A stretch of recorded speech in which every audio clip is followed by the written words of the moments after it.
হালিশহর জিটিয়া গ্রাম পঞ্চায়েত এলাকায় রামনবমীর প্রচার করলেন পায়ে হেঁটে অর্জুন সিং শোভাযাত্রা করে।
জেঠিয়ায় দীর্ঘদিন ধরে মানুষের দাবি ড্রেন নেই, রাস্তাঘাট অসম্পূর্ণ, কি বলবেন দাদা?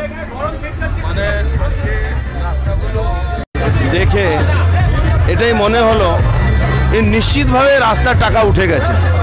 রাস্তা তৈরি হয়নি কিন্তু রাস্তা বিল উঠে গেছে। যে দুর্নীতি এখানে এই পঞ্চায়েতে আছে কল্পনার বাইরে। নিশ্চিতভাবে এর তদন্ত হওয়া দরকার। কেন যেভাবে এই রাস্তাটা অবস্থা খারাপ আছে, মানুষের চাহিদা আছে।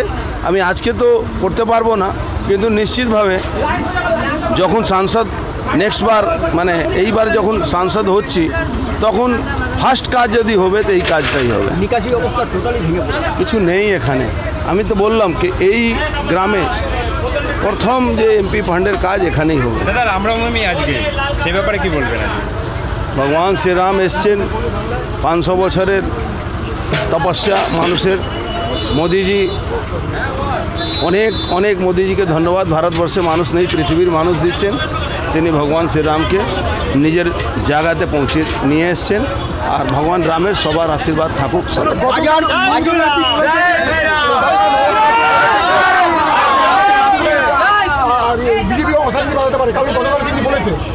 উনি অশান্তি বাঁধানো মূল কাণ্ডারি।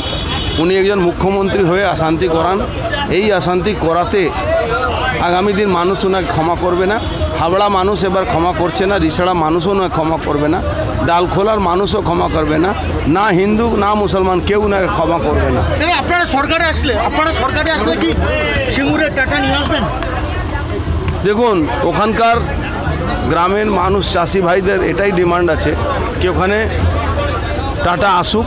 নিশ্চিতভাবে এটা নিয়ে আমাদের লড়াই থাকবে কি যাতে টাটাকে আমরা নিয়ে আসি, টাটা বড় প্রজেক্ট করুক যাতে ওখানকার চাষি ভাইদের পরিবারের ছেলে মেয়েরা চাকরি পায়।